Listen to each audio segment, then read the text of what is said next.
This is a Podfire production. Hi, I'm Ryan and welcome to the Neuronirvana podcast, where we dive into everything to do with mental health and well-being. Anything that can improve your life, we're here to talk about. Awesome. Welcome, Angelique Joy, to another episode of Neuronirvana podcast. Ange, so I've known Ange for quite some time. So Angelique is an intuitive transformational kinesiologist. She specialises in relationships, so she's my go-to person when it comes to relationships. Even though I haven't been in one for a while, I do try, but we're getting there, aren't we, Ange? Yes, getting there. And she is amazing with kids. I haven't seen anyone work with kids quite like she does. So they're the two aspects that I know, but I know she does a lot more than that. So, Ange, can you tell us a little bit more about the modalities and about what you do as a kinesiologist? Yeah, so I'm trained in PKP kinesiology, which is an internationally recognised kinesiology modality. And that basically took me through training in everything from body mechanics and relieving pain, all the way through to healing traumas of all types, so mental, emotional, physical. We work with the body using muscle testing. To access the non-conscious mind, which stores every single experience we've ever had. And then we have a range of different corrections and other techniques that we can use to bring the body back to, I guess, a space where it can heal itself. Yeah, awesome. So for the people at home that don't know what muscle testing is, you want to give a bit of a run on what muscle testing is? Yeah, so basically, if you think of it in terms of like when somebody says, they give you bad news. So we've all seen that little, bit where, the police officer knocks at the door and says, you might want to sit down for this. We've got some bad news. And the reason that they say things like that is because when our body is under a huge amount of stress, our muscles only do one of two things. So either they completely let go and all of the energy moves out of our muscles because it goes to where it's needed. So that might be our brain or our heart, and we conserve energy, so it'll take it away from the muscles. Or we jam up and we lock up, so we'll go into fight or flight mode or freeze or fawn. So it's that stress response that our body goes into, and our muscles show that up. So we actually use that muscle response as an indicator of where there's stress in the mind, body, or energy. Yep. Okay, so this is a bit contrary to what I've been taught. I know when you go into fight or flight mode, so I've been told in the past that all the blood goes from your brain to your muscles so you can fight or run away. Yep. So, but what you're saying is that it can go the other way. It can go the other way as well, yeah. So that would be a jamming response where it goes to where it's needed. So if you're needing to run, then the muscles are going to get the jamming response where they're going to lock up because they want to just move and they want to run. So that we would still, so in kinesiology, we still mark that as a stress response. So we're looking for either an unlocking muscle or a jamming muscle, and that tells us there's a stress. So usually a healthy muscle should hold strong and unlock under the right amount of stress. It should be able to do both. So switching on, switching off is what we look for. When the body is in stress, it will either stay switched on and not be able to switch off. So that's that hyper arousal where you're in that fight or flight and you can't turn off. So you're in that fight mode and you just want everything's moving. It's hard to relax. Or you completely switched off. You disengage with life and you just shut down. And that's when the muscles will go that relaxed and they won't be able to come back online as easily or as strong as what they would. So we're looking for those subtle energy differences, and we're able to do that with the muscle testing. Yeah, awesome. So I've done quite a few kinesiology sessions with yourself. So just to give people a rundown on where would this be useful? So I know when you're doing muscle testing, obviously your muscles don't lie, so it goes straight past the conscious mind. So what we think might be happening may not be the case, and if someone can't verbalise what's going on, what you basically doing is tapping into the unconscious mind and then getting to the root of the issue, even though someone may not even know what the issue is, you can go straight to the unconscious. Is that correct? Would that be? Yeah, yep. So we can bypass the conscious mind and just go into, basically, if we think about the human mind as just a big computer, and the muscle test is basically like keystrokes to access more information that's held in that database.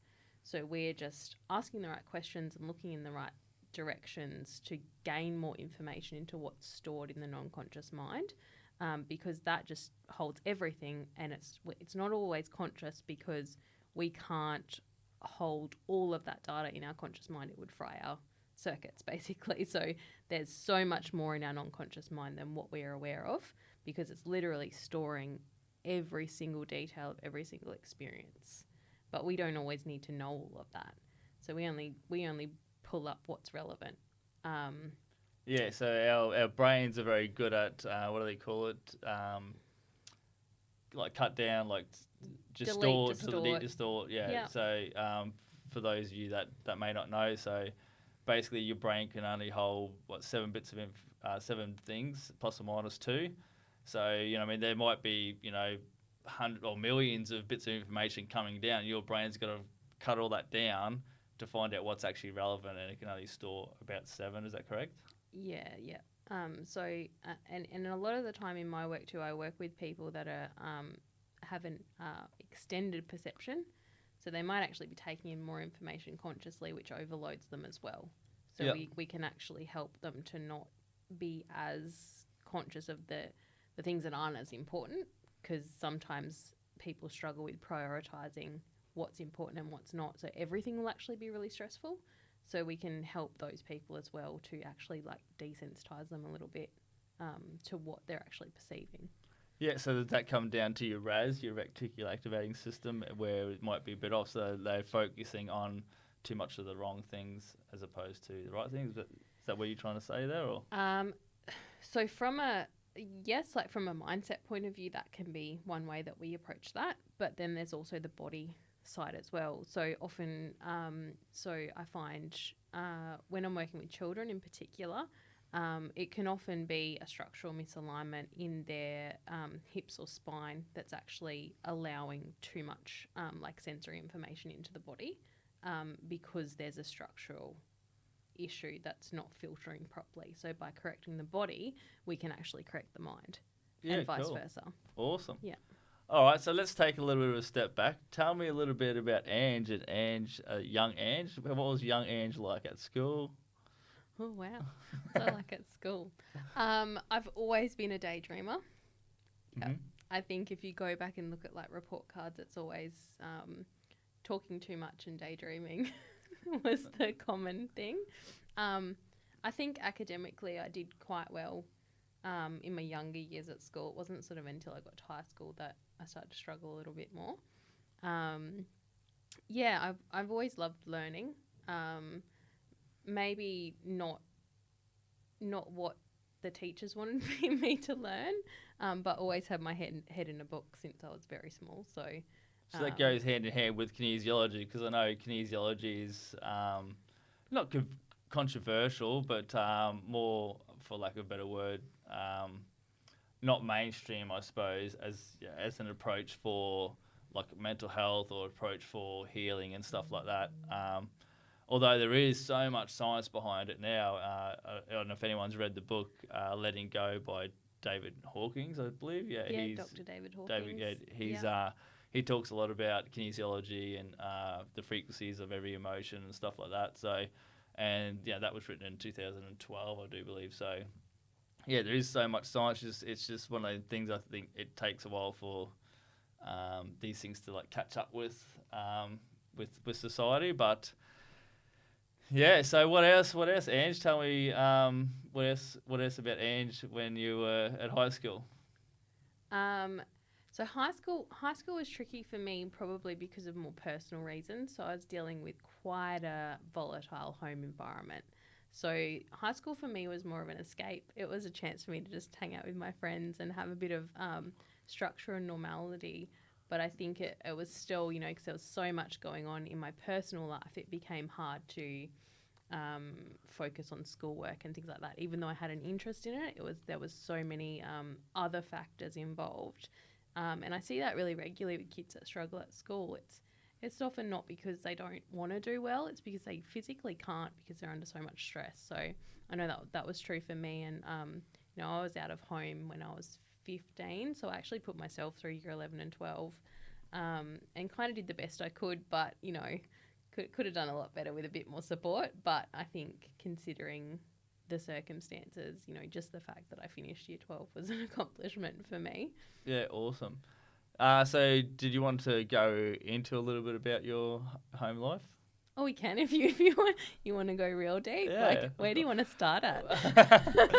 Well, this podcast is we dive deep into everything. There's no holding back. We want the truth and we want the rawness because I think a lot of people need to hear that because a lot of people think sometimes, well, it's just me or whatever. But we've all got a story. We've all got, life is tough. Life is very tough. And, I've told my story numerous times, people that know me, and I know your story's quite hectic as well. So, I'm happy to go there as long as you are. Yeah, for sure. I think if it helps one person, then it's worth it, right? Yeah, definitely. And I think too, people perceive, I think when people see me, because I always do try, no matter what I'm going through, I always do try to come back to that place of happiness and peace. And I really work towards that as that being my default of, having a sense of well-being.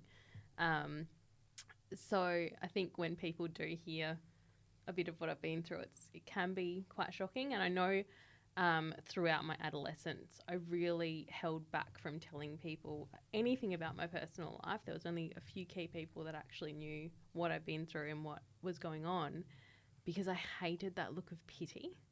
I really hated when people heard a bit of my story and they looked at me like I was someone to feel sorry for. So I really shut myself down from really letting people in because I didn't want people treating me differently. Do you think it was pity or was that your perception or do you think, because I know when people hear your story, like I think inspiration, I don't think pity at all. I think now as like an adult, but as an adolescent, I don't think, my peers had the capacity to see that as inspiring. It was just too disconnected from their reality. Yeah. They couldn't relate and there was, I guess, no maturity for compassion. I would find a few people that I really did connect deeply with that kind of got it because maybe they'd been through some similar experiences, so they kind of had a bit more understanding. But, generally people that had quite good lives just couldn't relate. And I think that's true even now. If people are quite unscathed by life, they turn away from the ugly and the tricky experiences of life because sometimes it's just like it's too much for them to handle. And a lot of people don't want to. They just don't want to know. They don't want to know that stuff exists in humanity. So they prefer to just kind of put it in a box. Yeah, it's kind of like, I know this is like way off topic, but I suppose if it comes to like world hunger or whatever, people kind of just like, oh, that's like over there. It's like, nothing to do with us. And, it can be quite shocking. Like when you look at the statistics, so many people are just battling to have food and water, and we are so lucky in Australia. And that's one thing I know that I'm super grateful for all the time. And I keep reminding myself, no matter how bad my days are going, like, we are quite blessed to be just even living in this country. So and perception is such a powerful thing. Like we don't know what we don't know, and that's what I've come to realize. Like over the years, like I don't think it was that people were wanting to to treat me differently. It was just something. It's just we don't know what we don't know. And as we learn more and as we grow, we develop that capacity for understanding. So, but yeah, it's one of those things that I guess. We can be really grateful. And that's, when I reflect back, when I think about my past now, it sort of feels like a whole other lifetime. And I can feel really grateful that, like, I'm so glad that I'm not in that and that my children will never experience that either. So that's been really important breaking for them me. chains. So just breaking that cycle. Pass it down to the next generation. Yeah. Yeah. Yeah. So if we go right back to the beginning. Yeah. We digress, but now we're coming back, all right? We always circle back. You get my Yeah. my train of thoughts. Yeah. Train wreck of thoughts. So coming back to when I was born, so I was born into so I'm one of 5 girls, and I did have an older brother who passed at a day old, so I would be one of 6. My parents, I guess, struggled a lot with mental health. My father in particular had substance abuse issues. So my whole life, so from when I was born, I don't think I ever experienced peace in my home. Yeah. There was always some kind of chaos that just goes, probably when I've reflected back and often seeing how other people have been raised with parents with substance abuse, I was actually really lucky because I guess as much as my father struggled, he also had a little bit of a balance. So he's who introduced me to a lot of esoteric teachings. He was a very deep thinker, very intelligent man as well. And I think that was a lot of the why he had substance abuse issues, because I think a lot of the time he was trying to escape his own reality and his own mind, and substances just helped him to do that. And there was obviously just the negative side effects of that, where you lose your health and mind eventually. Yeah, I think look, don't quote me on this, but I'm pretty sure there's some studies that show that people that are more aware, more in touch, generally are more inclined to have some sort of substance, issues, whether it's drugs, alcohol, whatever, just to numb the mind and to numb, what they're feeling, and because they're so in tune with all the chaos that goes on in the world, it creates that uneasy, and they just want to tone that down, so they use substance. Would that be correct? Do you know much about that? Yeah, I've sort of I've delved really deep into this just to get an understanding, because I guess that was a huge motivator for me throughout my life, getting into like personal development. I think I read my first personal development book when I was 15. Wow.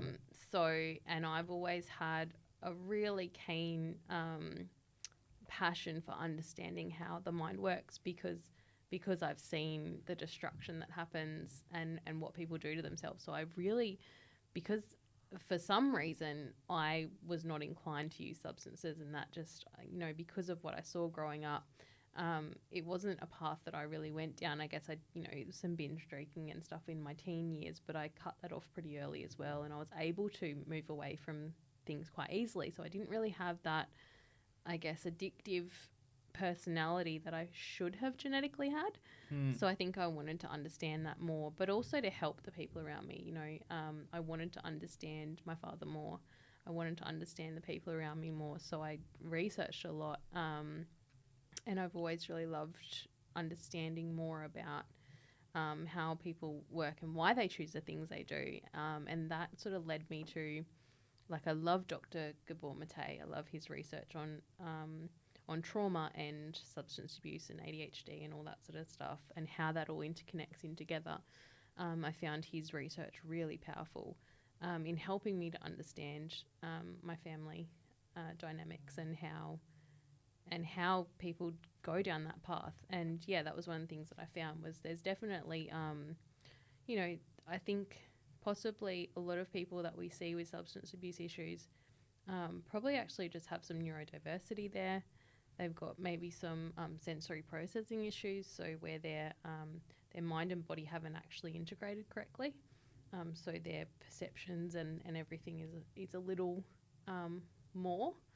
So, and that's what I think is really cool about kinesiology, and what I've sort of found with that is when we integrate the mind and body, the need for those things lessens. Yeah. So because we're all just seeking balance. We're all just seeking to feel good, and we'll do it in the whatever way is available to us. So if that's all somebody knows, or that's all somebody has access to, then that's the direction they're going to go to. But when you give them access to different things that are meeting the same needs, then they're going to choose differently. So it's just that we don't make these things accessible. Even now, for you to get access to alternative support is so costly. And then the public system so disconnected. Like they're 100%. Yeah. So it's really hard for people to get the support they need. So it's understandable why people turn to drugs and alcohol that are available on the street, and especially alcohol that's really socially acceptable. Yeah, definitely. So understandable why people turn to that. Yeah, I heard doctors say that if you gave someone, say, alcohol for 30 years straight, gave them, weed for 30 years straight, gave them heroin for 30 years straight, and gave them, or ice, I think was the other one, like who would be worse off after 30 years? And it was actually alcohol was the worst. Yeah, So, yeah. and that's something we can get every single day of our life. And Yeah. it had the most impact on someone after 30 years than even all these hard drugs. So it's like, and yet it's socially, like I said, socially acceptable just to go down, grab a six-pack, or, oh, I've had a rough day, oh, better go get a carton of beer, and have a few drinks. So, yeah, it is something that I guess needs some awareness and needs some change around that. And I suppose that's just the challenge that we've got as a society, I suppose. But just creating the awareness, and that's part of doing this podcast, is just letting people know that, yeah, definitely alcohol is one of the worst things for your mind and your body. So Yeah. And as, like, I know that you're really passionate about this too, just teaching alternative ways to relieve stress. So, teaching people to breathe properly, teaching gratitude, teaching meditation, teaching those techniques to help minimize stress, so they're not turning towards substances. So they realize you have an internal pharmacy. Yeah. It's just about turning it on and tuning into it, and utilizing our bodies in self-sustaining and self-healing ways, which we're not taught to do. Yeah, so I noticed you said before about, the mind and the body and how you can get that sort of disconnect. So obviously, I'm really big on yoga. Yoga is obviously one of the best things that I've realised for me is, it incorporates the breath as well as your body and the mind as well. So I know there's been a lot of studies done with yoga, and yoga's obviously amazing. So is there any other practices that you could recommend to people to get that mind and the body to come back in balance and working together? Yeah, so literally anything that gets your body moving and your breath activated. So all exercise is good, all movement is good. I don't think one thing is better than the other. I think it's really about finding what is authentically joyful for the individual. Yeah, so that's massive. Yeah. Yeah, not trying to force a philosophy or a dogma or a concept to say everybody has to. I think yoga is fantastic. That was a huge part of my healing.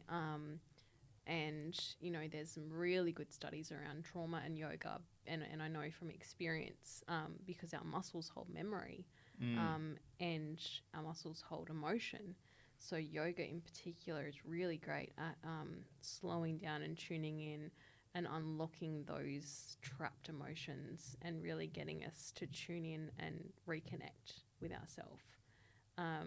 But also, walking can do that, running can do that, swimming can do that.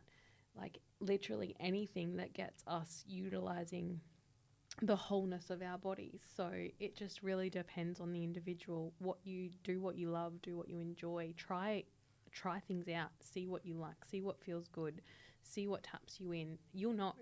You'll know when you're really connected, because you'll feel expansive. You'll feel free. You'll feel tuned in. You'll feel aware. You'll feel in your body. So yeah, for me, that's, it was yoga for a long time because there was a lot of trauma healing that I needed to do.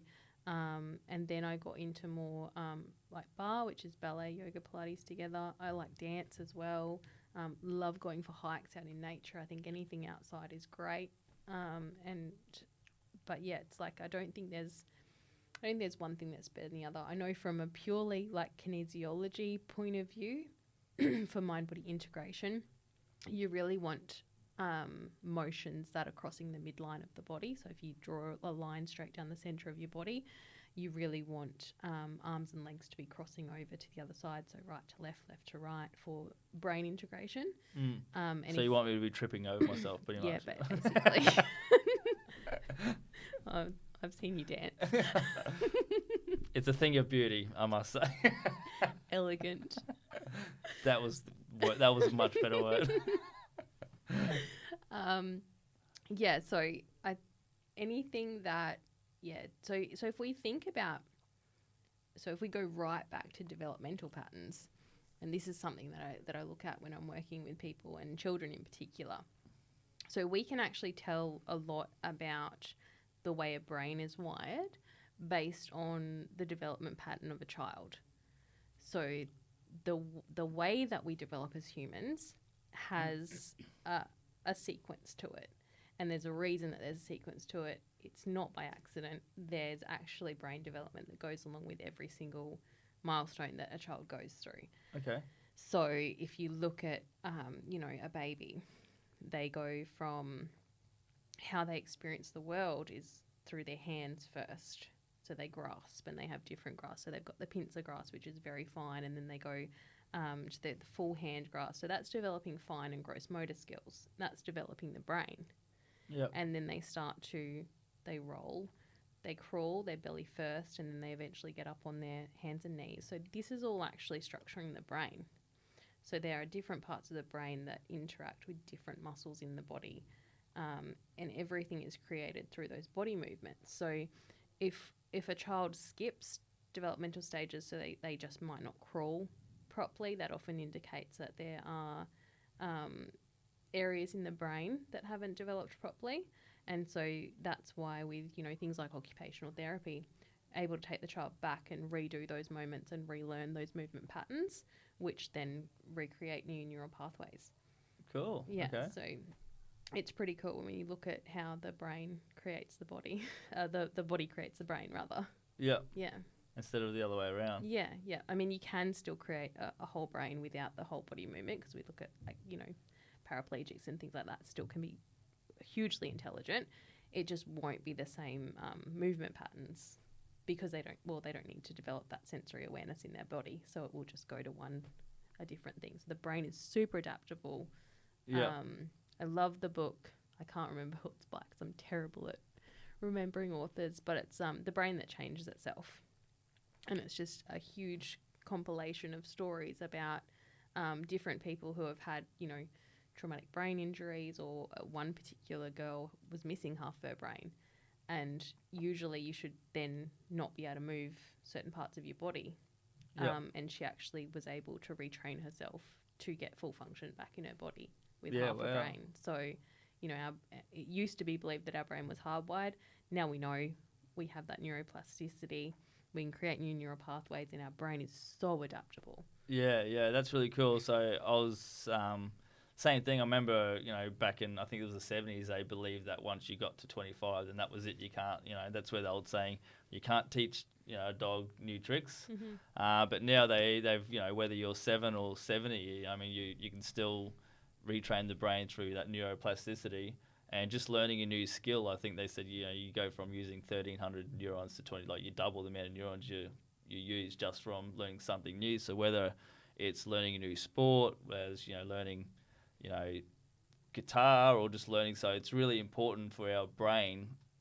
And there's a lot of science behind, using your brain to learn new things when it helps with dementia and stuff like that, because you're constantly growing and learning. And just like anything, the more you learn something, then the more neurons you use, and you got more neurons then to learn something else, and just sort of like that flow-on effect of keep learning and keep striving to learn something new. Because I think a lot of us get stuck in just doing the same old day-to-day thing, and one of our core needs is growth. So constantly be growing, and that's something that I try and teach people as well, is to what is it that you used to love to do? Like, go back and do that, because a lot of it, we get so busy in this chaotic world, we stop doing the little things that we love doing. Yeah, and that's super important that you bring that up. Like, we learn faster through play as well, and I think as we grow older, we forget to play. Yeah, and actually that brings me to another point. Sorry to cut you off there, but you talked about ballet and dance. Mm-hmm.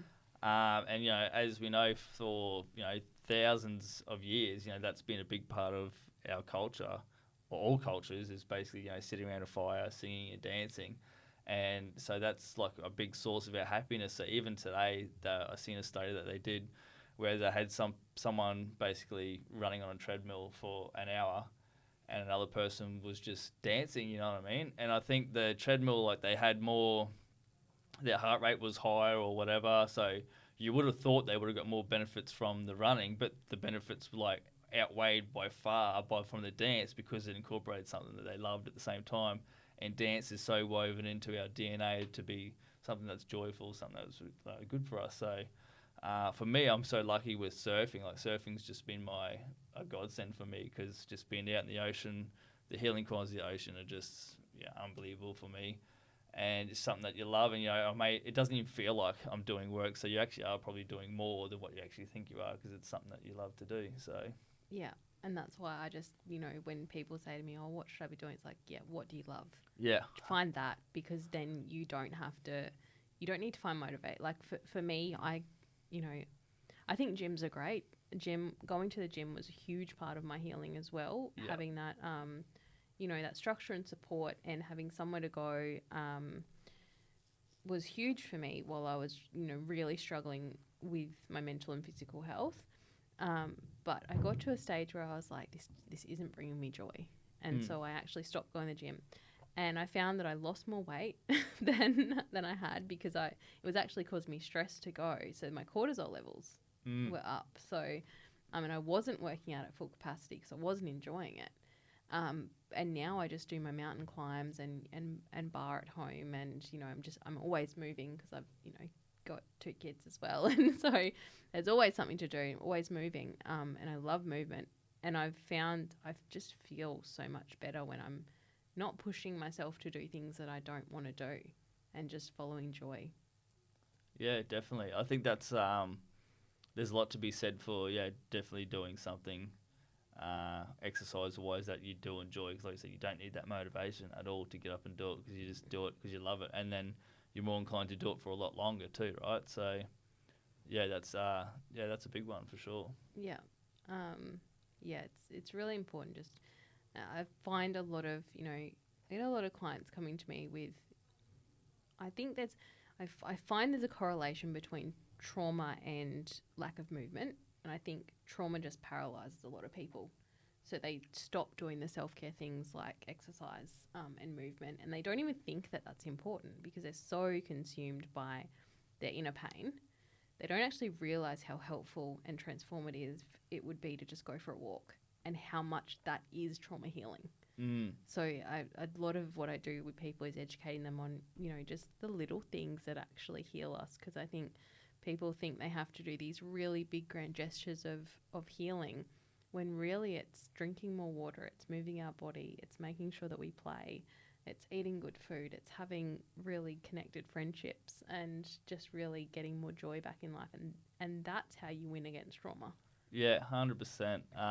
It is the little things that you do every single day. They may not seem like much, but it's never ever the big thing that changes your life, is it? It's just the little things that you do, like the moving, the drinking the water. Like I am blown away by how much people don't realize how important it is just to be hydrated, just for any part of your body. Just 80% water, or 70, or whoever you listen to. Yeah. And I think drinking good quality water is a big issue today. Like, today there's so much, fluoride in the water. There's so much, stuff in the water. Even bottled water isn't as good as what people say it is. I know, for me personally, like I've always got filtered water, but then they say if you filter all the water, then it's actually taking the good stuff out as well. So then you got to remineralize it. Yeah, so now you got to squeeze lemon juice in it, and then they say, well, lemon juice is bad for your teeth, so now you got to have a straw. So it is a lot of stuff, but for me now it's just normal to do it, and the benefits for it is just amazing. So lemon water is absolutely huge, but as I recently found out, drink it through the straw, put it down the back of your throat, and it doesn't touch your teeth, because apparently it's really bad for your teeth. Yeah, and that's the thing too. It's like it's tuning into what feels good for you, and I think that's really important, is like realizing what makes you feel good, and really getting real with yourself. You can tell yourself that you feel good, really good having multiple coffees and no water, but really, do you? Like, what's your body saying? Because I get so many really, like, I work with a lot of nurses, so and they come to me because of chronic pain usually. So they're on their feet a lot, and it's usually back pain. And I look at, I always ask, like, what are you eating, what are you drinking? And it's just coffee and no water. And I'm like, that's why you're in pain. And we just have to usually make that one change of like, just drink more water and then let me know how your pain levels are. And that is enough to usually correct, we'll often do some structural corrections and things like that as well. But water is so huge at pain relief. Like, people don't realize that a lot of the time you're in pain because you're just dehydrated. And your body is actually screaming out for water because you are made of water and you're not giving it the basics that it needs. So it's going to give a pain signal. Anyone comes to me with pain, go drink some water, buddy. Come back and see me. Got a broken back, go drink some water. Come back. No, joking. Water heals everything. Yeah, cool. Oh, well, it makes sense, like, well, water gives life. Like, without water, nothing here would be alive. So it makes sense that it would definitely help with. It helps, yeah. Definitely helps. Well, that's the big thing. People got a headache. What is it? Generally dehydration. So yeah, cool. And if it's not dehydration, it's generally a spinal misalignment, which means that cerebral spinal fluid, which is essentially a water, isn't accessing the brain. So it's all about flow. So it's, interrupted flow in some way. Either your body's not flowing correctly, or you're not giving it the right things to hydrate, nourish it. Yeah. Yeah. So we'll circle back again. So tell me a bit more about growing up being Angelique Joy. So yeah, I guess it was just I actually, when I reflect back, I am quite lucky with the childhood I had. Even though there was, I had a parent that was that really struggled with some mental health and substance abuse. I was really lucky because, like, we lived in a home for, the first 12 years of my life. We owned our own home. So that was, I had that physical stability of having a home, which I'm really grateful for. I had a beautiful backyard. So we had fruit trees. Always had access to, like, fruits and things like that. And I spent a lot of time outside, always outside as a kid, playing in the mud, running around outside, climbing trees, down at the river with, my sisters or friends. A lot of time outside, and I think that was my saving grace a lot of the time, that nature really saved me. Definitely, there's a lot to be said about being in nature, for sure. Yeah, and I think just that I was a daydreamer as well, so I was able to, create my own worlds and really escape, I guess, the home life when things were tricky. But I think that activated a lot of my caring capacity as well, because I just... in a lot of ways it wasn't healthy, in that I sort of went a bit more people pleaser, trying to, when you have an adult in your life that can be volatile, you learn to people please to stay safe. 100%. So I see that as a really great quality now, that I can kind of I try to do it not too much. I've tried to get out of that pattern and actually learning to say no and not feeling like I have to rescue and save people and able to sit back. But, for my work, I think it's great that I'm I'm motivated to find solutions for people to ease their suffering. Yeah, I did a video just recently about this on Instagram. And so the way that we learned, like, compassion or empathy as a child is, we basically seen a parent that was not able to control their emotions or not able to self-regulate. So what we did is we tried to change ourselves to then please them. It was for survival, right? Because we wanted to, basically survive as a child. So we were scared. You wanted to feel safe, and the only way to feel safe and secure was by trying to regulate a parent figure. So we were able, as a young child, to look at a father figure or mother figure or whoever was looking after us, and be able to really keenly analyze how they're feeling and be able to tap into how they're feeling straight away, because we had to be able to change us to then try and soothe them. So that's where we learnt the compassion or the empathy, like I said, and that's a fantastic quality. But the problem is we did not learn the boundaries, right? So having the empathy is great as long as it's mixed with, some hard, clear boundaries, because that's where this true strength comes in, I do believe. So it's great to have that empathy, but then you've got to go, well, I've got empathy, but then you got to realize that you're number one. So empathy is great mixed with some hardcore boundaries. So then you're not people pleasing. So you're not changing who you are, your internal, and you're not misaligning yourself or not being, I suppose, you're not being not your true self. You're being, what's the word I'm trying to look for? Just inauthentic. Authentic, basically authentic. Yeah. So that's a great segue to coming into one of your favourite subjects, which is attachment styles. Yeah. So I'm glad that you brought that up. Okay, now I just got to say attachment styles and sit back for the next half an hour. Let's go, Ange. No, so yeah, for the people at home, so this is something that I've dove into quite deeply myself recently. So I've had a lot of issues in relationships where I tend to go straight into people pleasing, which is, I've got that empathy because I had, a family member that was very chaotic, and so I went straight to that. And so I've got massive mental empathy and sympathy, which empathy and compassion, which is great because now I can. It's helped me with me helping other people because I can see straight away. And I can normally see how someone's acting or whatever, and I can explain back to them how they're feeling better than what they can actually explain to themselves. And then that creates a massive amount of trust, and then they trust me to then guide them through whatever. Mm-hmm. So for me, but I lack the boundaries side of things myself. So I have an anxious attachment. It is so much better than what it used to be because I've done a lot of work. Mm-hmm. But I think most people, or obviously you'll be able to explain it better, but most people have some sort of anxious attachment. You can go online now. It's just like love languages. Everyone goes on about love languages, but really until you sort out your attachment styles, love languages are kind of like a second thing for me.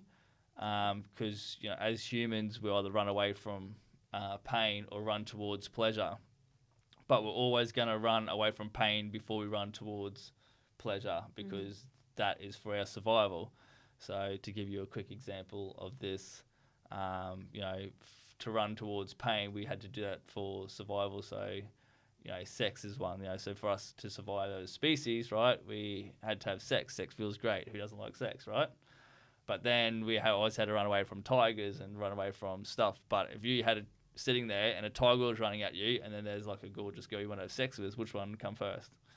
Right, you had to run away from the tiger first because that's more important because that survival is instant, whereas having the sex is like you could run away from the tiger, come back and go, I beat that tiger and come back and have sex with the woman, right?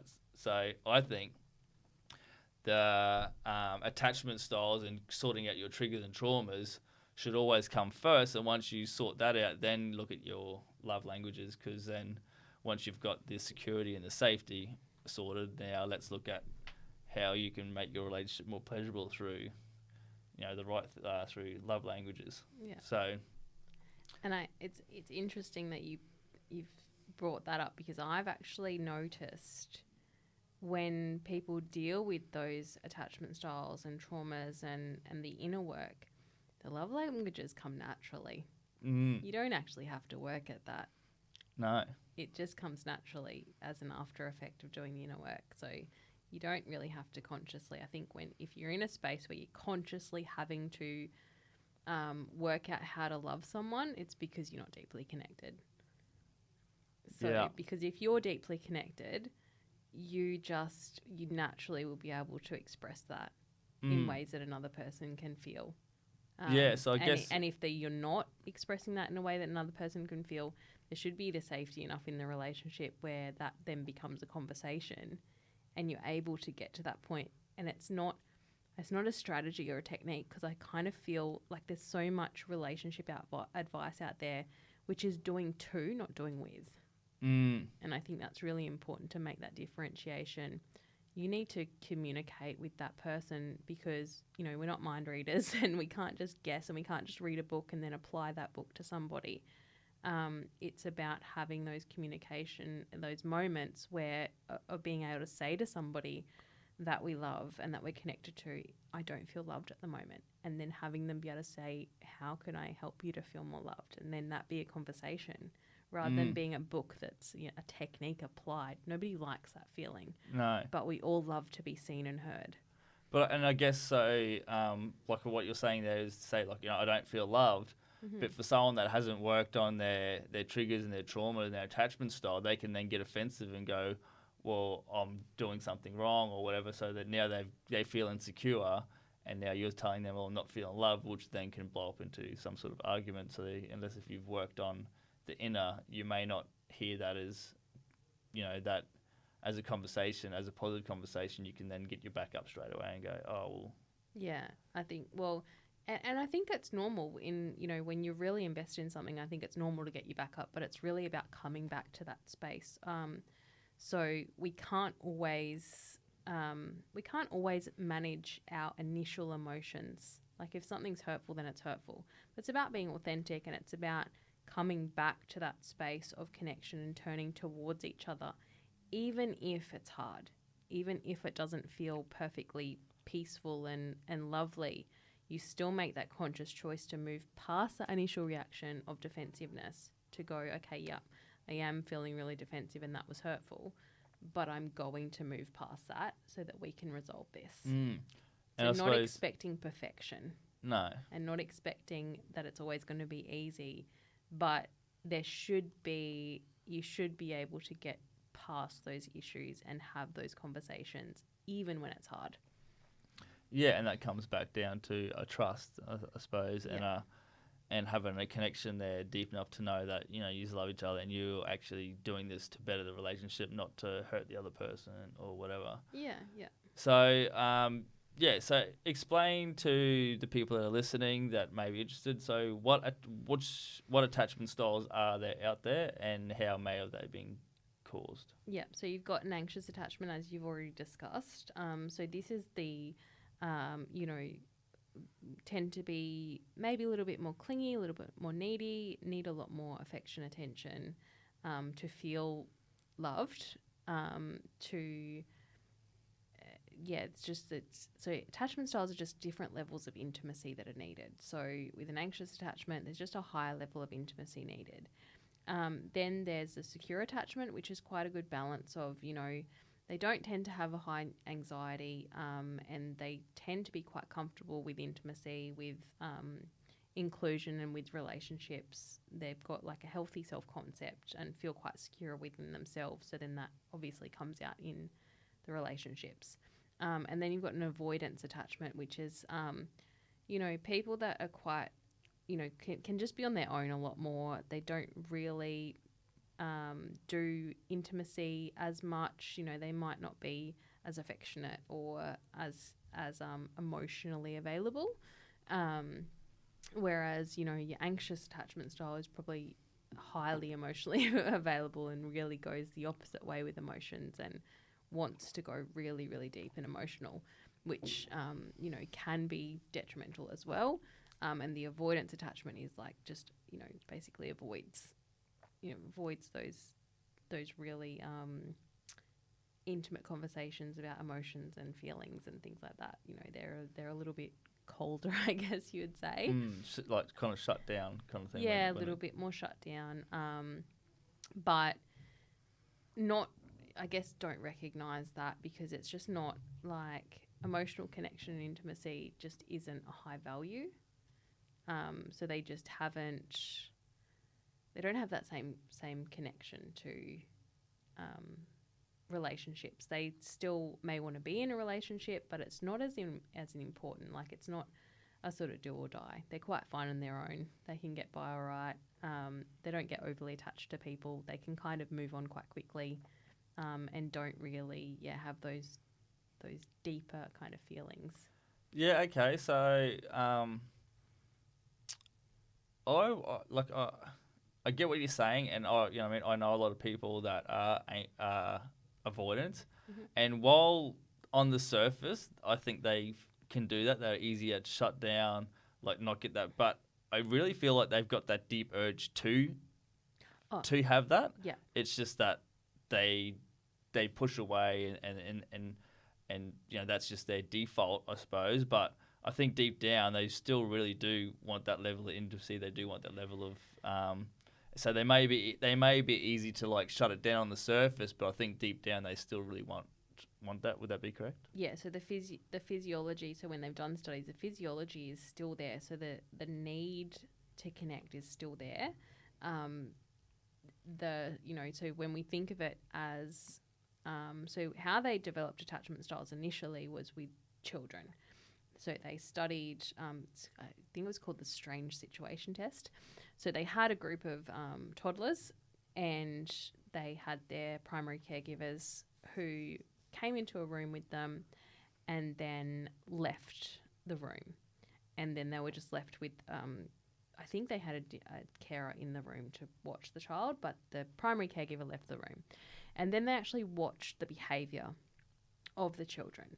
Yeah. So the anxious children were, they responded quite emotionally. They were very distraught when when the caregiver came back. They were very clingy. They, really wanted to connect very quickly. They, took a long time to soothe and things like that. The secure children may have become upset, but they could generally be soothed by the other person in the room. And then when the parent came back, they showed interest in the parent in reconnecting, but it wasn't as emotional, I guess. There was a few tears, but they were quickly soothed and kind of came back to that stability. And the avoidant children seemed to not really care too much whether the caregiver was there or not. And would even, when they came back, may have even sort of turned their back on them and kind of been a bit pissed off that they left in the first place. Fuck you, Mum. Yeah. You didn't even Yeah, I don't even care. Whatever, Mum. Don't even need you. So then there is actually a fourth style, which is a disorganized attachment, which is the anxious avoidant. So that's actually a lot rarer, and it's more of a trauma response usually, where there's that need to connect, but also the fear or disconnect of that person. So there may be a trauma there. So they seem like they'd be having a really hard time if they're anxious and then avoidant at the same time. That sounds very difficult. Yeah, it's called a disorganized attachment system because they have a need to connect and they really want to, but they've had some kind of developmental trauma which has shown them that people can't be trusted and aren't safe. So that they will go anxious avoidant, which is the fourth style. Interesting. So do you know around about like percentage wise of the population who's what or anything like that? Not off the top of my head. No? No, but I do know that in the studies that they've done with so it was just the attachment style was just applied to children, and then they realised that actually that kind of carries out through your whole life, and then there's other events in your life that can change your attachment styles. So when you get into relationships, that can change your attachment styles as well. Any sort of trauma, I suppose. Yeah. If you had a relationship where there was a lot of trauma, that could then trigger. It can actually change your attachment style. So because your nervous system gets new information, so it changes the way it responds to the external world. But they have shown that if an anxious person becomes involved with a secure person, they can actually become secure as well.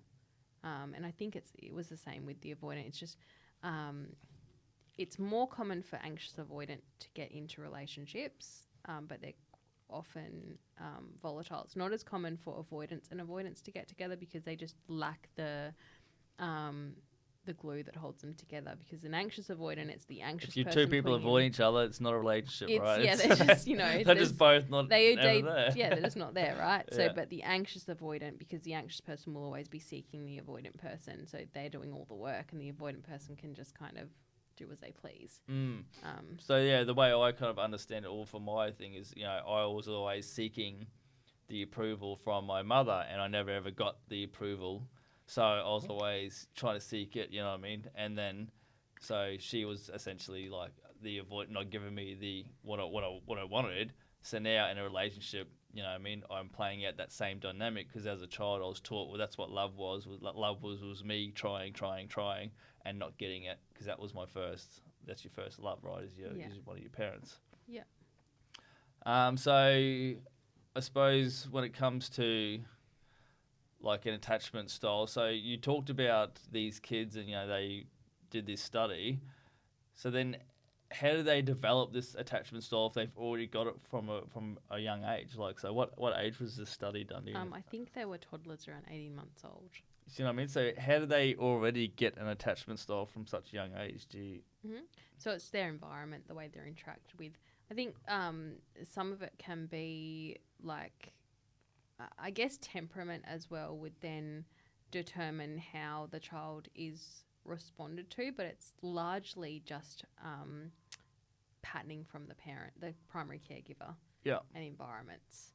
So, like, you know, children in the first 2 years of life have an underdeveloped nervous system, so they actually create their nervous system off their primary caregiver. So if their primary caregiver has an anxious attachment style, then they're generally going to develop an anxious attachment style because the nervous system will pattern to that primary caregiver's nervous system. Yep.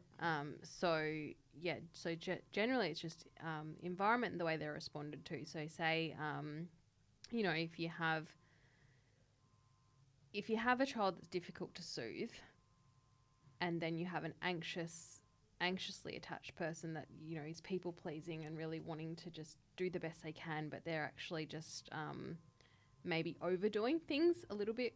And so the child gets the nervous system message that something is really wrong. So they're not actually able to come back to a secure space because that caregiver isn't being secure. Yeah. So they haven't been able to regulate their own nervous system to then extend that onto the child. Yeah. So the child just, patterns as normal, that anxious is normal. And then the same with avoidant. Like if emotions are responded to in ways that are just shut down, ignored, then they learn that emotions aren't safe and that they need to be cut off. So, it might be the child that's, put in their room alone when they're upset to just cry it out and get over it. But they don't have the capacity and the skills or the nervous system to process those emotions. So they actually just still remain there, but they're shut down. And this is when we look at the physiology that goes on between anxious and avoidant, attachment styles. That stress response is still running. They're still not getting that secure connection that they both need to be able to regulate. And then when you look at the secure, it's because they're responded to in secure, stable ways. So they still have all of the same upsets and the same emotions, but they're responded to in a way by a caregiver that says you're safe, you're loved, you're heard, you're seen. So they're able to feel secure within themselves, like I'm okay, the world's okay. Yeah. I recently discovered generational trauma, so that there is some science to say now that you can actually be born with some sort of anxious or avoidant attachment. There's actually even scar tissue on the brain from generational trauma. So I don't know a lot about this one. So can you elaborate on that anymore? That's cool that there's research, because I do a lot of that in my work. We actually will do, it sounds a little bit woo-woo and out there, but sometimes it'll come up that, I call it a point of inception, when a feeling or an experience first entered that being. And sometimes it will be generations back that come up. So in a muscle test, I will ask when the point of inception is, and sometimes it will be a generational pattern that we have to go back and clear. So I definitely know through my work that that's true, but it's cool to see that there's some science coming out because people love to see data. So that's cool. I didn't think there was science behind it, but I was speaking to a lady about it, and I didn't know that there was because she's like, oh, do you know about generational trauma? I was like, yeah, okay, of course I do. And I was thinking there's no science. She's like, no, there is actually evidence now that in certain parts of the brain there is a bit of scar tissue from birth that it's obviously from a generation before. So I was like, well, that's absolutely cool, because it's funny, people like us, we know this type of stuff from the work that we do and what we've seen, but to know that science is catching up to so-called woo-woo, it's not really woo-woo anymore. No. And that's cool. I think it's really, really cool as well. So let's go. So when we're talking about attachment styles, so can you give us some sort of tools or something that we can do if we've got anxious attachment, how to then be able to come back to more secure, or if we've got avoidance, how we can then come back to more secure, or if we've got is it disassociated? Disorganized. Disorganized to come back to normal. Have you got like something for people at home to do, I suppose? I guess awareness therapy, working with someone to dive. Angelique Joy therapies. Shameless plug. But yeah, working with someone who has an understanding around attachment styles is helpful because, often what comes up in our present day experience, it's there to help us heal something deeper and something that's, older. I know there's a saying, if something makes you hysterical, it's usually historical. So if you're overreacting, if you haven't... I like that. Write that one down. Ziggy, got that? Write that one down. So if we look in terms of that, if your current experience and your reaction to your current experience is not lining up, so you're maybe over-emotional at something, you're just not responding appropriately to the current situation, it's usually because there's a deeper underlying issue and you're usually responding from a hurt space in your childhood. So being aware of that and doing the work around that and healing those early childhood memories that you may not be fully aware of is so helpful to your relationships, because your partner shouldn't have to do the work of what your parents should have done. That's, it sucks, but that's the work that we have to do as adults. We have to reparent ourselves a lot of the time. And so working with someone, being aware of that and being aware in the moment, being able to communicate with someone, if you are in a relationship and you are struggling with being able to connect, it's about having really deep conversations and explaining why, opening up to the other person and creating that sense of safety and security and trust. And if you're not in a relationship, then doing that work on your own with someone that you can trust and create that safety with can help you to create that inner security so that you can become securely attached within. And that comes through doing the deep work and understanding your own patterns and behaviors and thoughts, feelings, emotions, becoming more authentically you, and healing those triggers, which inevitably will come up in relationships. But if you have an awareness of where they're coming from, then it won't hijack you and overwhelm you. Yeah, definitely. So a lot of people have a trigger, it comes up and they don't even know it's a trigger. They're just going off the emotion and don't have that kind of awareness. Or they think it's that other person, so they start pointing fingers like you're making me feel this way. When not really, taking responsibility. Yeah, when really it's like maybe you've got some inner work to do. And so what's the old saying when you're pointing at someone? What have you got? You got 3 fingers pointing back at you. Yeah. So and that's not to say there are bad relationships out there. It's not to say that put yourself in horrible situations where you're triggered all the time, because that's no fun for anyone. No. Don't stay in relationships that are making you miserable, but also make sure that you're not miserable because of the work that you're avoiding doing. And then you're just jumping from relationship to relationship thinking that it's everybody else when common denominator is you. And that was something that, I think we all have to sit with and go, well, the relationship that you have your whole life is the relationship with yourself. So make that secure and, heal that first, and then everything else flows on from there. Yeah, definitely. Yeah, so I know, for me, communication is definitely one of the biggest factors, and that's something. Well, I am quite a good communicator, so it's always easy for my side. But finding someone else that's willing to to also have the compassion to know that if communication isn't their strong suit, then being able to create a safe space so whether they're able to communicate what it is that they need. So communication and comprehension, I suppose, is when we try to communicate, we need sort of the other person to make sure they comprehended it the way that you meant to say it, right? So I think especially, we've got so many feelings, and it's very hard to put words to them feelings to be exactly how we're feeling, and then they've got to try and comprehend it exactly how we've kind of said it. So I think that's a really tricky area, that something that we need to look at is, I am feeling this way, and then get the other person to say, let me get this straight. Is this how you're feeling? And then them to like say it back to you. So then there's no like crossover, and there's the comprehension is there, I suppose. Yeah, that's something I'm still always working on is that conversation, communication, and it's so much easier to be a great communicator outside of a close relationship. It's it's so much easier. If you got relationship advice, come to me. I've got everything, but my own relationships, they suck, all right?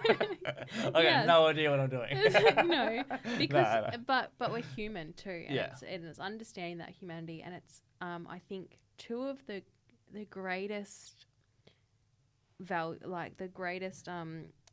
characteristics, I guess you'd say, that you can have for a long-term relationship and a really fulfilling relationship is patience and forgiveness.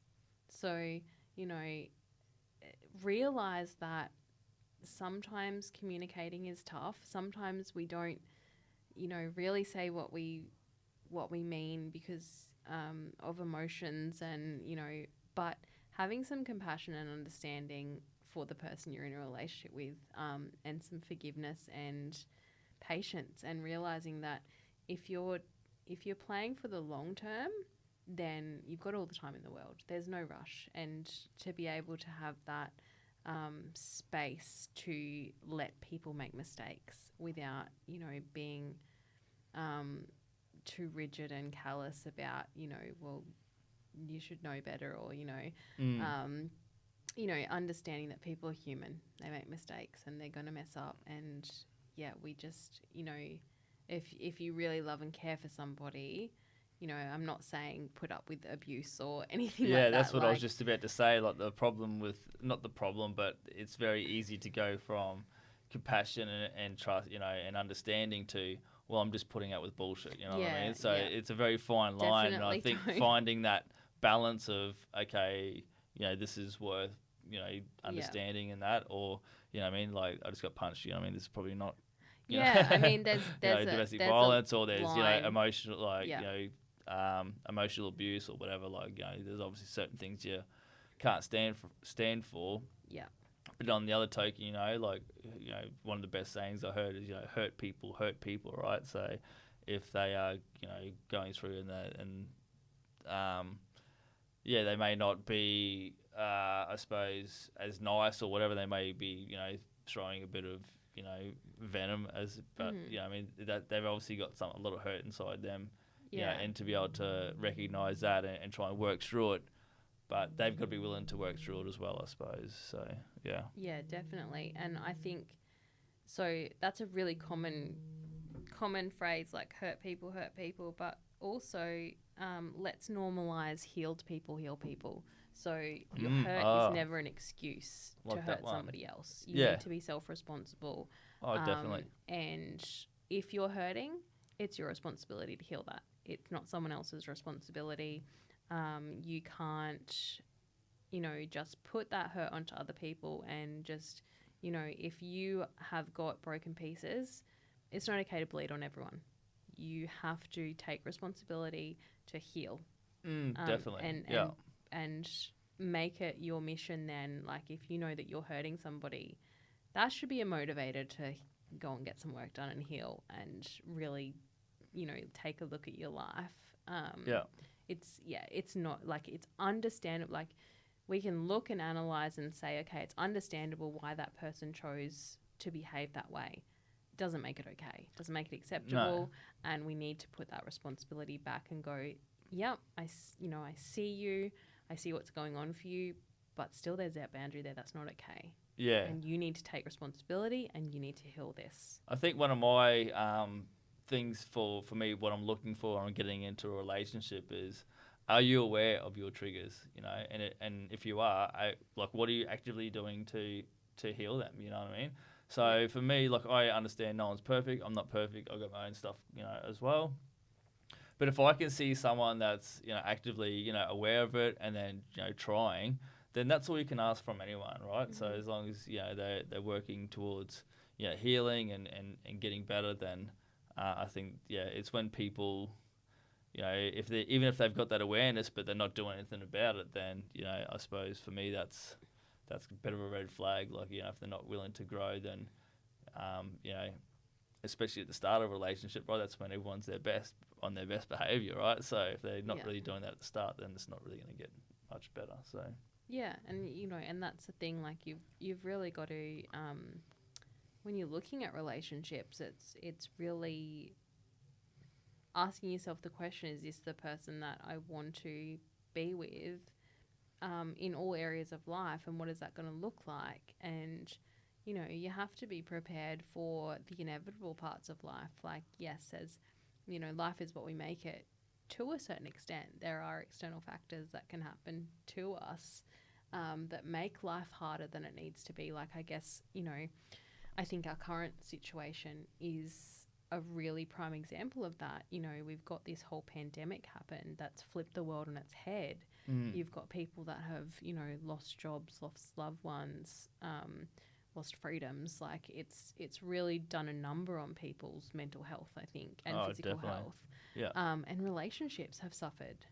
We're not going to go down this pathway of vaccinate. We won't go down that pathway. Not today. Not today. Anyway. But, or else we'll be here for a couple of hours not on that one. No. I think that's but even that division that's happened, it's affecting relationships, and the quality of our life is really reflected in the quality of our relationships.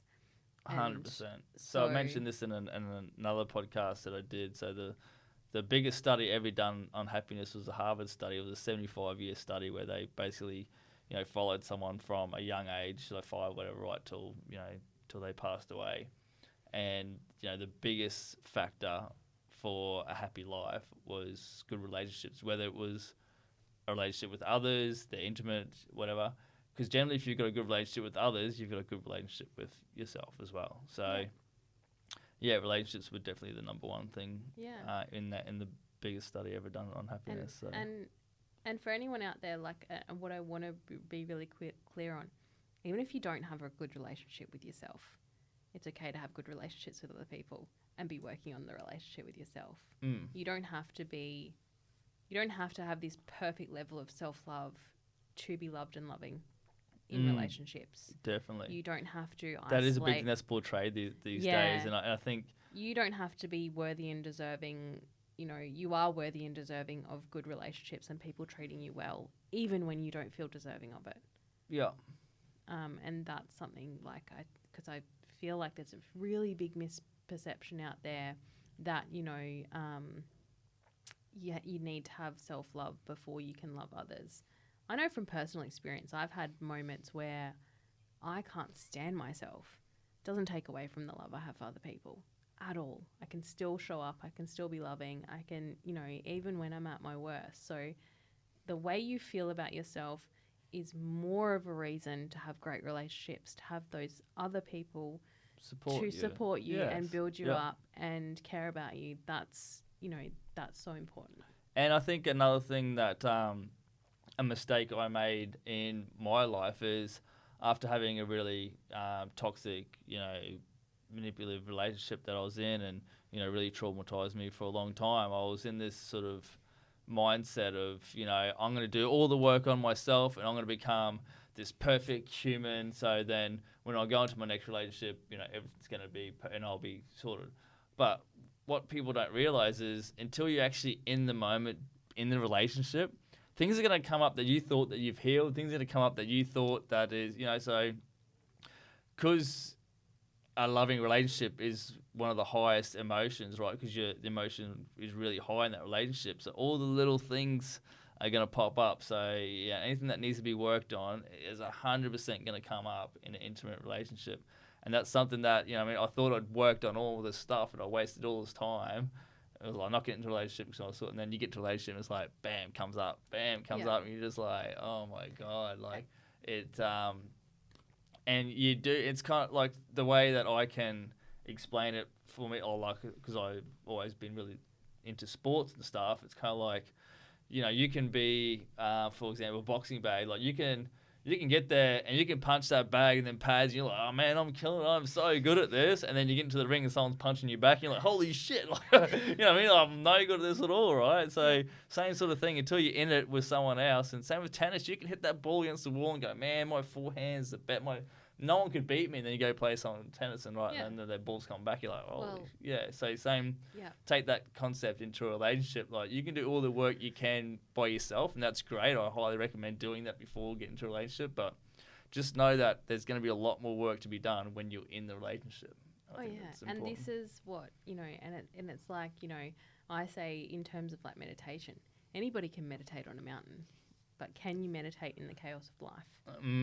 Applying that. So it's about integration, and this is the real work. So we do these things, we do the deep work and we do the inner work to scaffold the real life stuff.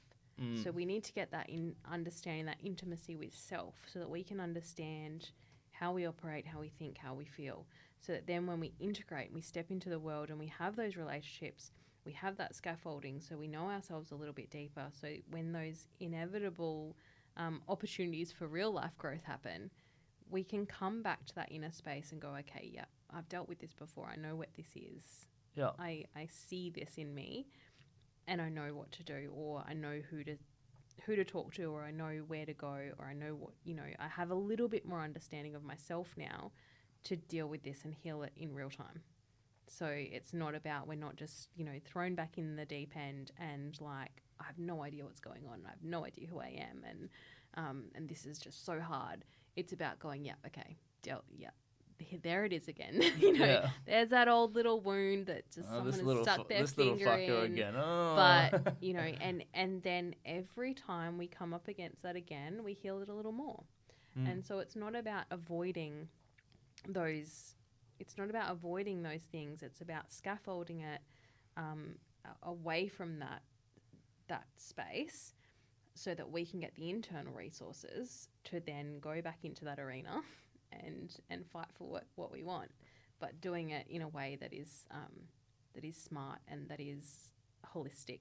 And that is authentic. So we know what we want and who we are, so that we can step into life and do the necessary work in real life. The work doesn't end. It never, it reminds me of that saying, don't ask for life to be easy. Ask to be better. Yeah, definitely. Yeah. And that creates more ease, which is like the paradox is that the more work you do, the easier things feel because you get stronger. Yeah, definitely. So I guess what for people that are listening and their partner may be anxious or their partner may be, what are some of the ways that some advice you could give to them to help support their partner in whether they're anxious or avoidant? Yeah. So first and foremost, just love them. Like, just love them. Like, but honestly, like, drop the expectations of who you think they should be. See them for who they are, and love them for who they are. Have that deep level of acceptance to, Yeah, love that. Love that person in front of you without trying to change them. It's about holding. You have to kind of hold two worlds when you're with somebody. It's seeing them and loving them for who they are, and also seeing the potential of who they could be, but with no expectation that they'll ever become that person. Because you have no say over who someone becomes, but love them where they're at. And again, it's that paradox. When you meet somebody where they're at, when you can love them where they're at, when you can create safety and security and let somebody know from a really authentic place that you see them, you love them, you hear them, transformation just happens. Yeah. People heal in that and people grow in that.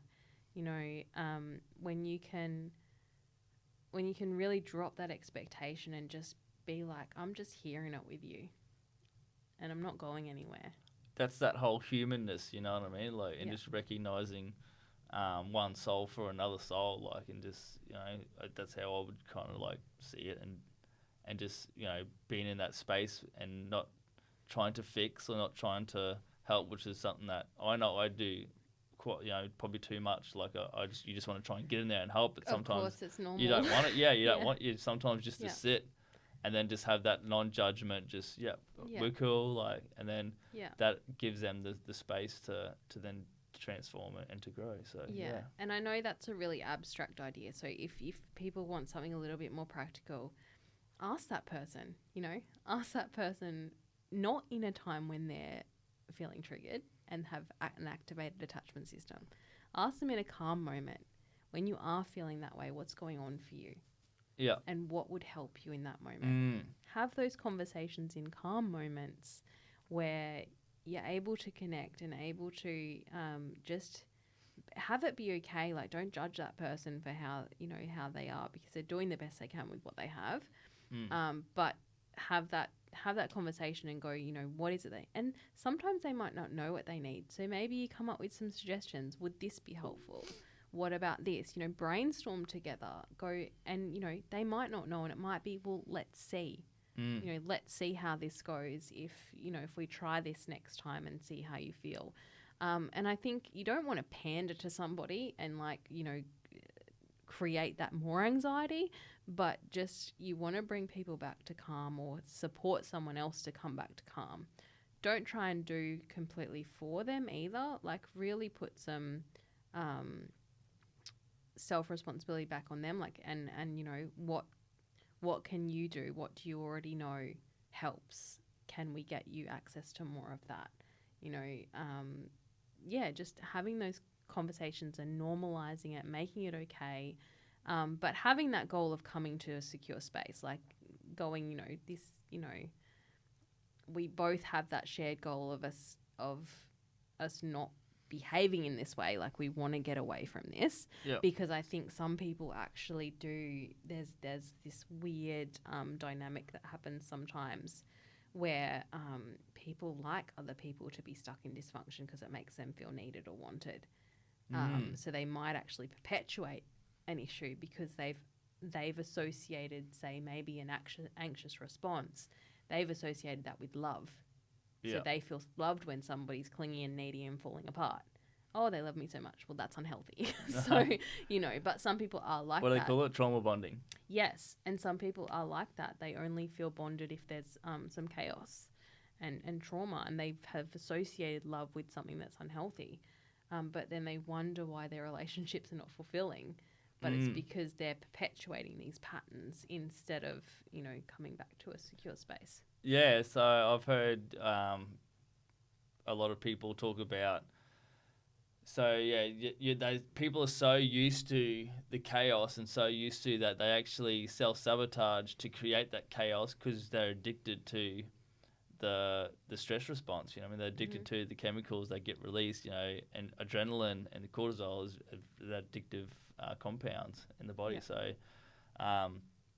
one thing that I learned, so a lot of people would get into a healthy relationship and that's like, this is boring. They actually, and they think, well, this mustn't be love because it's boring, so I'm bored. But it's actually a healthy relationship, and they're just so used to the chaos that, you got to realize boring can sometimes mean that is a healthy relationship. Now, I'm not saying just stay boring, like, you spice it up in other ways. It doesn't have to be in conflict. It doesn't have to be in negative ways. Spice it up in, I don't know, in the bedroom, get some whips and chains or something. No, I don't know. I would say hobbies and activities, but you go your way. Yeah. But yeah, because they've created neural association between stress hormones and love. So they have, at some point in their life, and usually in early childhood, chaos equaled love. And so they have just determined that when I feel this feeling, that means that's love. And so they need to rewire and repattern that feeling state and realize that I don't know who it is, but there was, I think it's like, I want to say the Dalai Lama, but I don't think it is him. But I remember reading years ago about, when you meet the person that you love, you won't actually feel butterflies. You'll feel comfort and peace.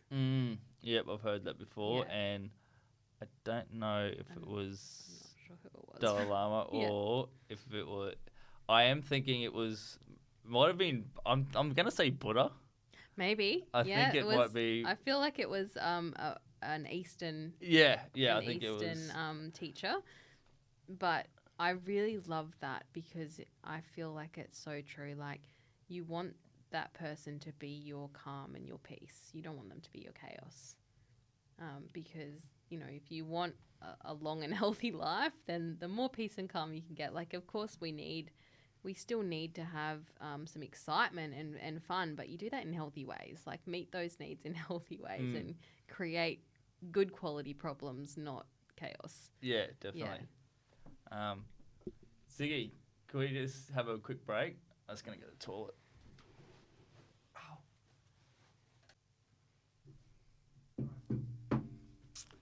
Okay, so this probably leads me into what are your thoughts on like the masculine, feminine? Do you have?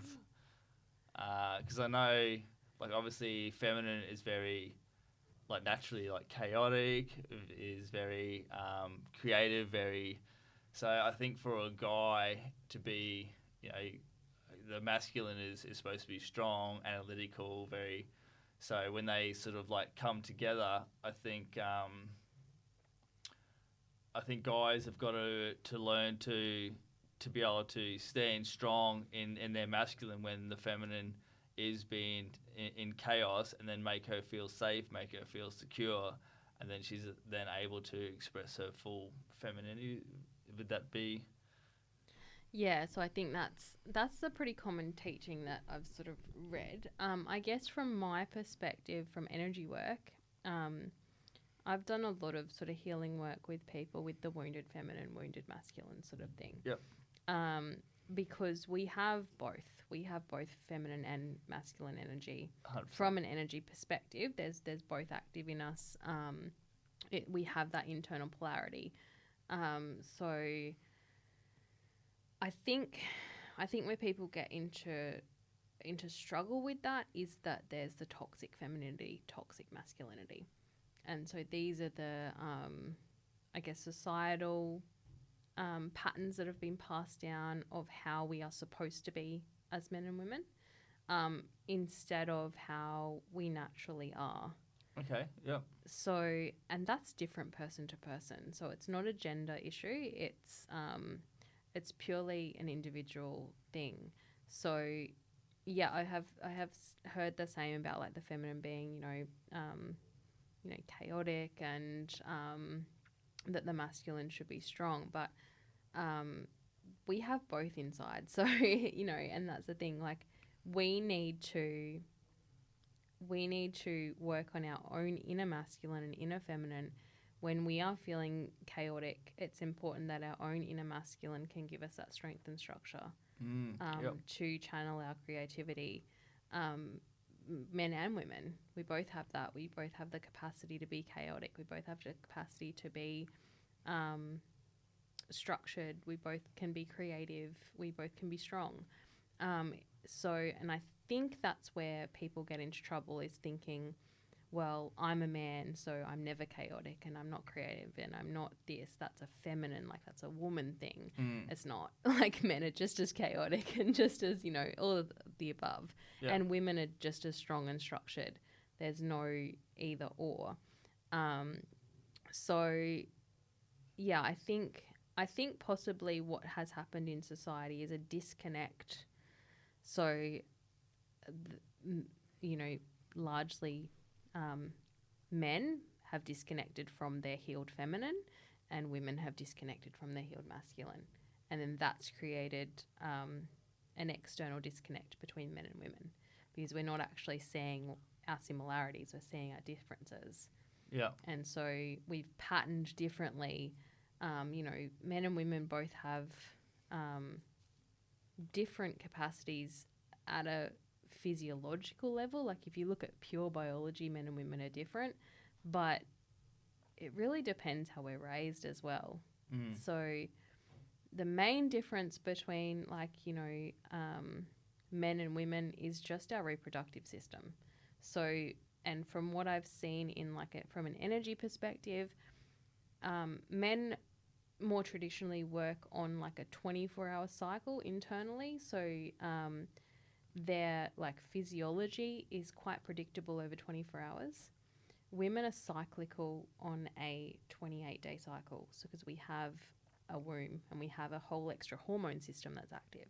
So that's why putting, we wouldn't put female concepts onto a male physiology, and we wouldn't put a male but we do often put the male concept onto a female physiology. So we expect women to work in a 24-hour cycle and be the same day in, day out, and that's just not biologically normal. Yeah. Because women have a whole other cycle active. So our energy, our emotions, everything fluctuates differently because we have this whole other structure. So I think that's where this big disconnect of, a lot of men expect women to be, well, you were different yesterday. And it's like, well, of course, I had a whole different hormone system going yesterday. Yeah. Men are expecting women to be like men. Yeah. And women are expecting men to be like women. Mm. So that's where we come into a lot of issues.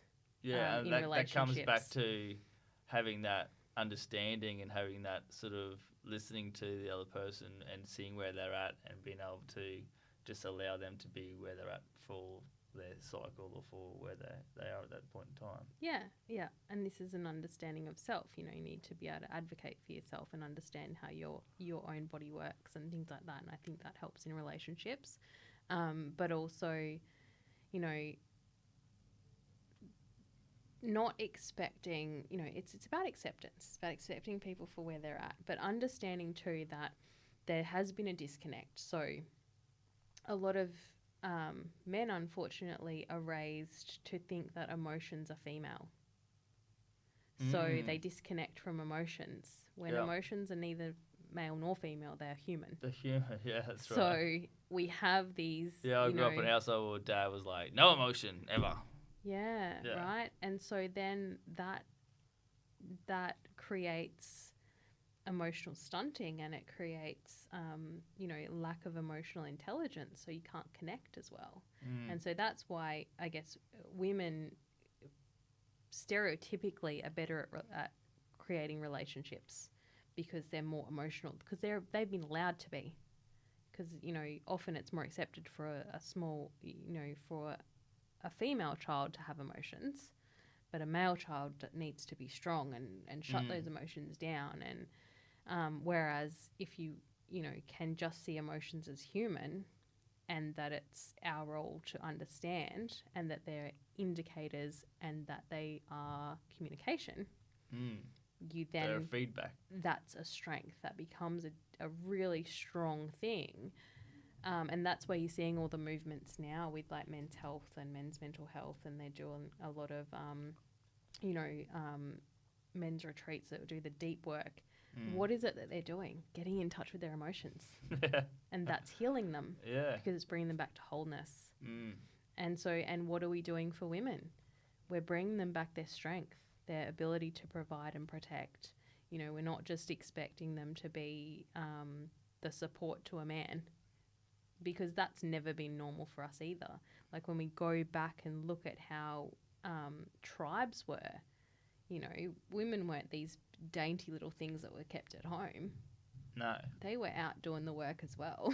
We were all in amongst it, working together as humans. And at some point picking the along berries, the way, gossiping as women did that. You're lucky you're sitting over there, buddy. I'll show you. I'll move over this way. show you that inner warrior. Oh, funny. Yeah. But you know what I mean? Like there's just been such a disconnect with the way our society is set up now, because we've created these little boxes that we sit in, that it's meant to just be this little family unit that's disconnected from support and everything else. So yeah, I know it feels totally off topic for that masculine and feminine, but I think it gives a deeper insight into how that's been created. And I think we've all lost touch with that connection. So, like you said, back in the tribes, like a tribe was generally 150 people, all working together, all helping raise the children, all constantly, being together, and they had that support network of 150 people. Whereas today, like you've got your immediate family, mum, dad, and even our grandparents and that don't really have the type of roles. Back then they had like a role, and they were seen as being wise, as being someone that knows a lot. But now we look at old people and think, oh, they're just old and can't do it. You know what I mean? So the whole.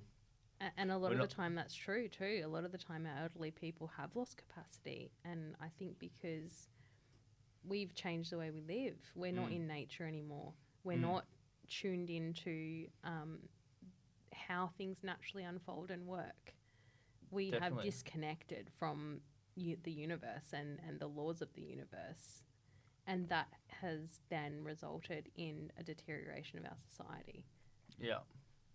So I just want to go through one more topic because I know we're both strapped for time. But Ange, you're probably one of the best parents I've seen. Your level of patience, your level of understanding of your children is something that I absolutely admire in you. So, and I'd like you to, I suppose, run through, because there'd be a lot of mums listening, a lot of parents listening, sort of, how to, a good way to, I suppose, cope with or deal with, children and especially children that, may have some, learning difficulties or be like on the spectrum or whatever. So. Yeah. Same thing as relationships, just love them. That's my solution. All right, everyone, just love everyone. Sign off. Just all right. love everyone. But again, that's just a relationship. It's just a relationship. Just love them, accept them, communicate with them. I don't buy into the traditional rewards and punishments and things like that. That's never worked well for my children, and I don't like the concepts around it. I don't like what it creates in people. So it's more the approach that I like to take, and by all means, like I'm not a perfect parent. I stuff up all the time, but even in that, I communicate with my kids. We normalize apologies. We normalize open, deep conversations. We normalize repair. So even when we don't get it right, even when we don't respond in ways that we like, we put that effort in to repair and restore and hold each other accountable. So I hold my children accountable, and they also have the right to hold me accountable. So in my family, it's not about might makes right. It's about we're all in this together, and we love each other no matter what. I love that. Like, that's something that our family never had, And mine even if either. my mum was wrong, it doesn't matter how wrong she was, never apologised. That was not, she didn't have to, and that was fine. And that used to annoy me so much. Yeah, and it doesn't teach good relationship skills long term. No. And we doesn't role model a good way to be. We want our children, and children learn through role modelling. They learn through seeing. Yeah. That it doesn't matter what you tell them. It matters who you are. So you being so the this best old saying, do as I do, not as I say, just doesn't work. crap. Yeah. It's never worked. No, that's right. It never has. And it if we actually look at the reality of it, I know a lot of people like to think, oh, kids these days, that's bullshit. Kids these days are probably the most evolved, lovely, aware, connected children. Even though they have, they struggle a lot because of the world we've created for them. But I have the most deep, insightful conversations with my children, and always have done since they were very, very small. Children are so wise. And if you allow them a voice, they will astound you. But don't expect them to be adults. They are still children.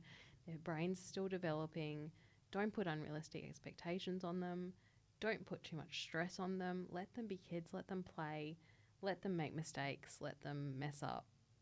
Give them grace and support. And, that's not always easy because I get it. Life is hard.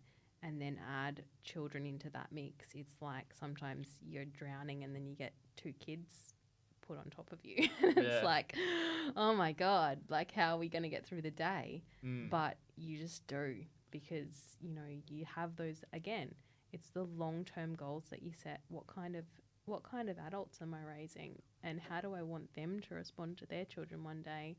And realizing, you know, I didn't have the scaffolding in place. I didn't have those great early childhood experiences. So I picked and chose, you know, what I could, and then I learnt the rest. And I go to therapy and I reflect on myself constantly of who I'm being. I'm probably really hard on myself, but I think you need to be sometimes. You shouldn't be thinking that, you know, I think if anyone says parenting is easy, you're probably dropping the ball a lot. Mic drop. Yeah, wow. No, I definitely agree with that 100%. And I would say do your inner work first before having kids, because it's a lot harder when you've got them.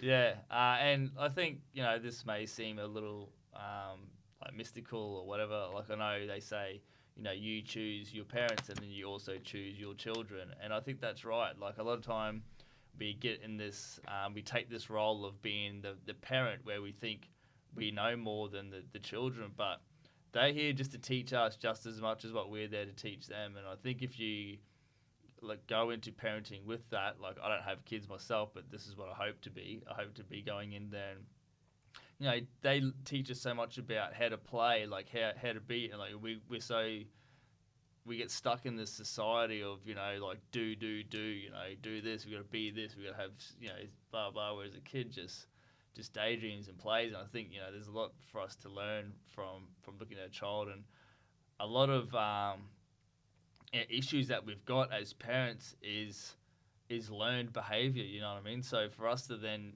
a lot of our healing is just unlearning certain behaviors and patterns and go to be more childlike, not childish, more childlike.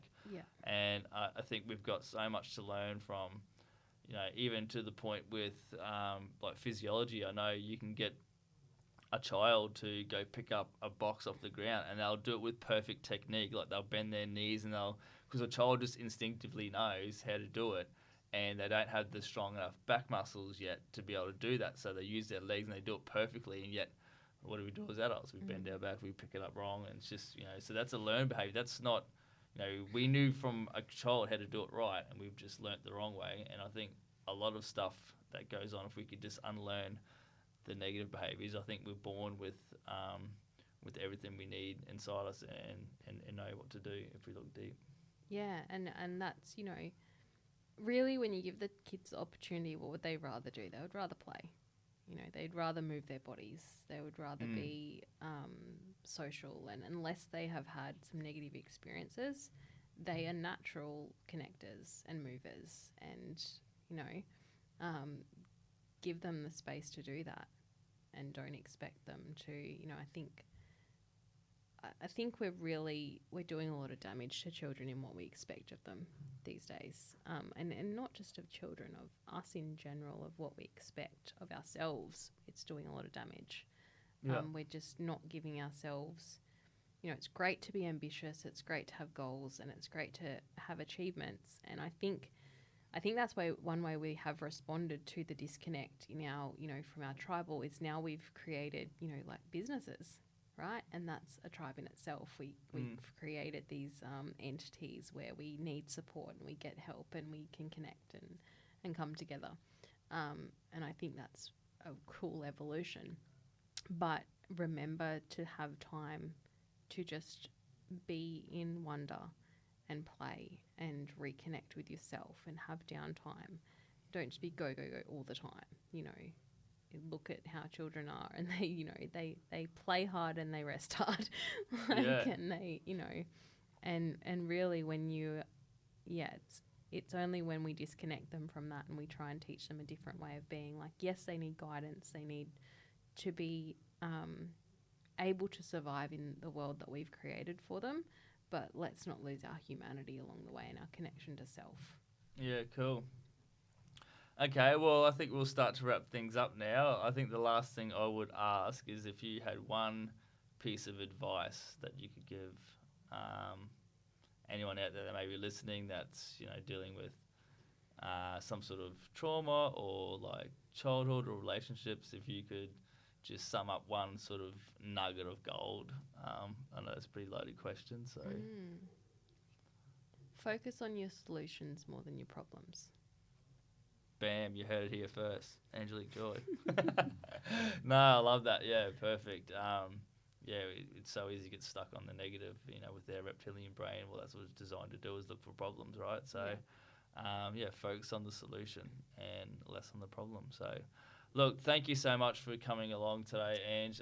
It's been a pleasure having you on, and I really do appreciate your time and your knowledge. So, I'm sure the people listening will appreciate it. So, Thank you so much. It's been heaps of fun. cool. Thanks. Thank you for listening to the Neuronirvana podcast. If you like what you heard, please like and subscribe. Also, if you'd like to know a bit more about us, jump on Instagram, Neuronirvana_ and Neuronirvana on Facebook. Also, if you'd like to check out our services and if we can help you in any way, jump on our website, neuronirvana.com.au.